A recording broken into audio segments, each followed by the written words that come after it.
विद्यार्थी मित्रांनो, सह्याद्री ट्युटोरियल्समध्ये तुमचं स्वागत आहे. आपल्याला ना मध्ये टार्गेट तर आपलं 100% आहे. ओके. मेन प्रॉब्लेम कुठं होतोय? मॅथ्समध्ये होतोय. काय प्रॉब्लेम होतोय मॅथ्समध्ये? जेईई लेव्हलचे प्रश्न येतायत हे सगळीकडून तुम्हाला सांगितलं जातंय. अगोदर तो इम्पॅक्ट खूप मोठा होतोय. सध्या तयारी तुमची नाहीये, ही पहिली गोष्ट लक्षात ठेवा. हा व्हिडिओ इम्पोर्टंट आहे बरं का बाळांनो. मी का सांगतोय? होतंय काय, की तयारी आहे का परफेक्ट? नाहीये.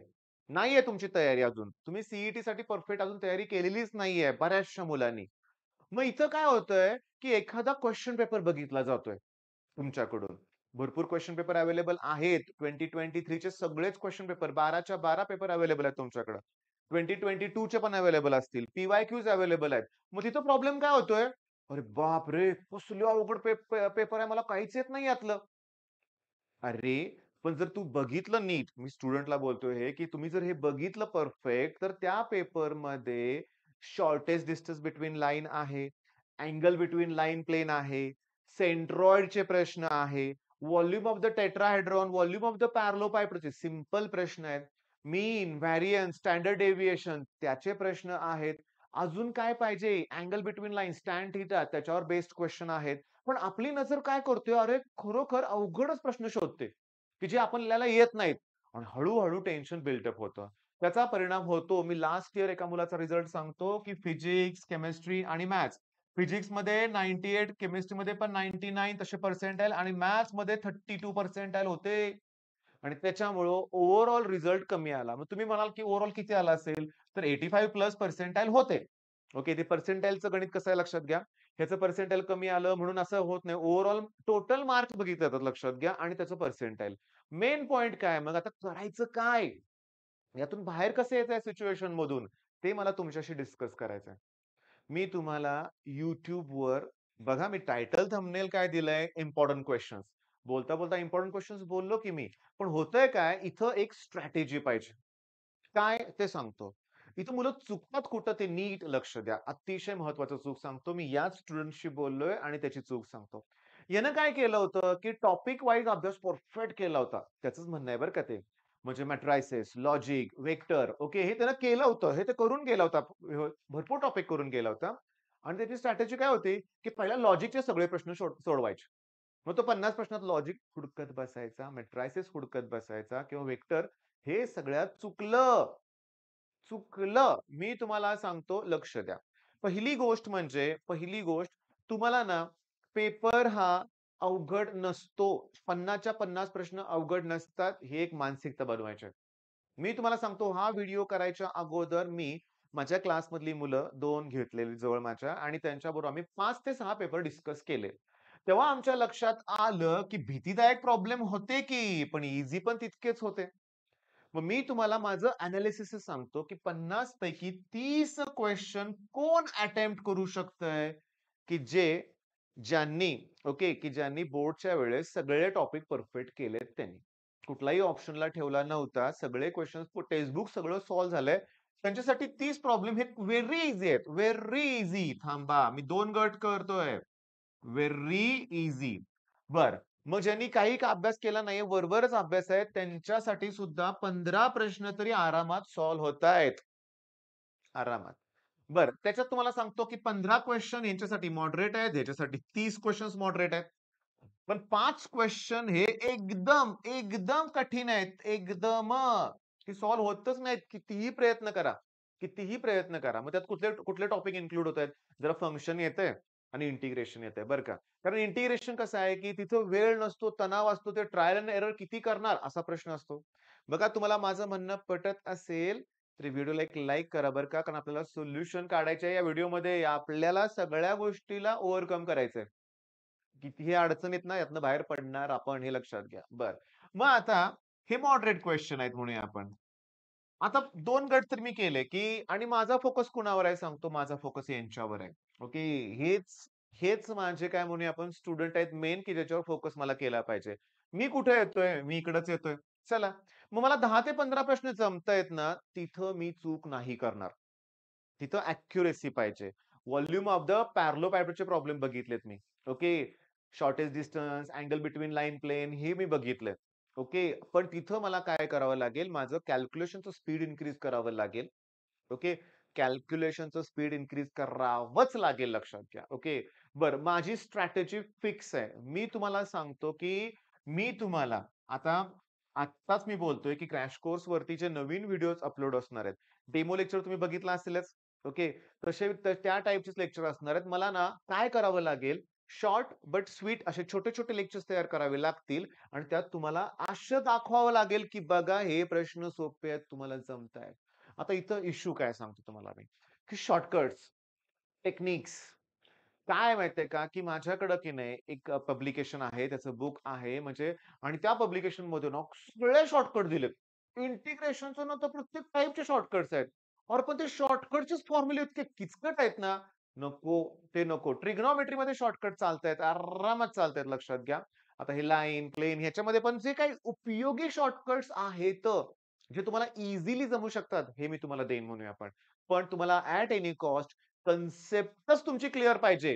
लाईन असेल, लाईन प्लेन असेल, वेक्टर असेल, तुम्हाला ते क्रॉस प्रॉडक्ट म्हणजे कसा असतो, डॉट प्रॉडक्ट ते म्हणजे काय सगळ्या गोष्टी क्लिअर पाहिजे. त्याशिवाय आपल्याला जमणार नाहीये. बरं, बघताय तुम्ही एकही न्यूमेरिकल पुस्तकातलं येत नाहीये. म्हणून घाबरताय कशाला? एल-पी-पी खूप सोपं आहे. कसं देतात माहितीये का? की सोल्युशन देतायत, ग्राफ देतायत आणि ते ग्राफ म्हणजे तो असतो ना इनिक्वालिटीज म्हणजे इक्वेशन दिलेले असतात, ते शोधायला लावतात. इक्वेशन देतायत, 4 ग्राफ देतायत. ओके, मग कुठला ग्राफ करेक्ट आहे असं विचारतायत. मग हे 2 मार्क तर फिक्स ना. पण तिथं चूक केली तर हातातले मार्क गेले की नाही? त्यामुळे ते नको आहे. मला पहिला हे परफेक्ट पाहिजे. हां. म्हणजे हा व्हिडिओ म्हणजे आपला इम्पोर्टंट क्वेशन्स असा नसून लक्षात घ्या, मॅथ्सची स्ट्रॅटेजी आहे फ्रॉम डे 1. मॅथ्सची स्ट्रॅटेजी. मॅथ्सला ओव्हरकम करायचंय मला आणि मी तुम्हाला सांगतो, की माझ्यात तेवढी क्षमता आहे. मी करून दाखवणार म्हणजे दाखवणारच. असं तुम्ही बोलायचंय. मी तर करून दाखवणारच आहे. मला याच्यातून इकडं जायचंय आणि याच्यातून पण इकडं जायचंय. मला असं करायचंय, की 100% मॅथ्समध्ये. हे माझं टार्गेट आहे. त्यासाठी सगळ्या बेसिक गोष्टी लागतात. करूया ना आपण. आणि या निमित्तानं, सी निमित्तानं आपण मॅथ्स परफेक्ट जर केलं, तर इंजिनिअरिंगला तोटा होणार आहे काय आपला? फायदाच होणार आहे लक्षात घ्या. मग फायद्याच्याच गोष्टी त्यासाठी आपल्याला हार्ड वर्क केलं पाहिजे. तर मी तुम्हाला सांगतोय काय बघा, प्रिन्सिपल सोल्युशन, जनरल सोल्युशन, फॉर्म्युलेच आहेत ना. ते नेपियर एनालॉजी, हाल्फ अँगल फॉर्म्युले, ट्रिग्नोमेट्रिक फंक्शन. मी तुम्हाला सांगू का, की मी तुम्हाला ना, मी एक सांगतो काय ते नीट लक्ष द्या. बघा, मी इथे एक टॉपिकचं नाव लिहितो व्हेक्टर. ओके. 5 प्लस क्वेश्चन नेहमी आहेत. ट्रिगो फंक्शन 5 प्लस क्वेश्चन नेहमी आहेत. डेरिव्हेटिव्ह इंटिग्रेशन तर विचारूच नका.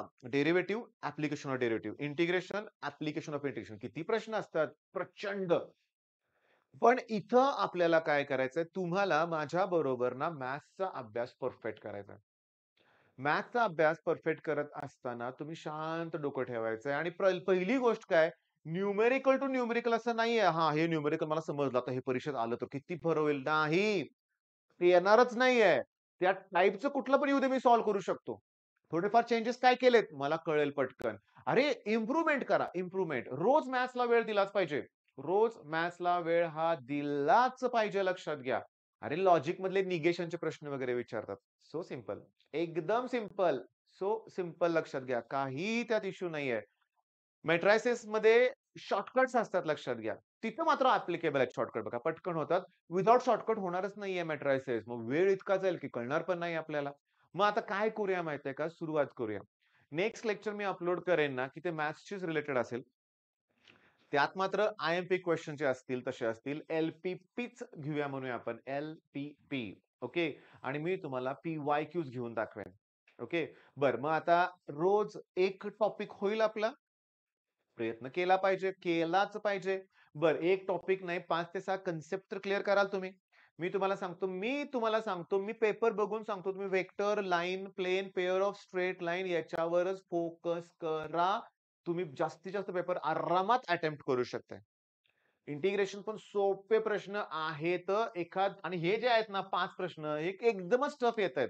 पहिल्यापासून असंच होतं लक्षात घ्या. पहिल्यापासून तिथं थोडंफार की नाही थोडंफार ऑप्शन्स इलिमिनेट करायला शिकायचं.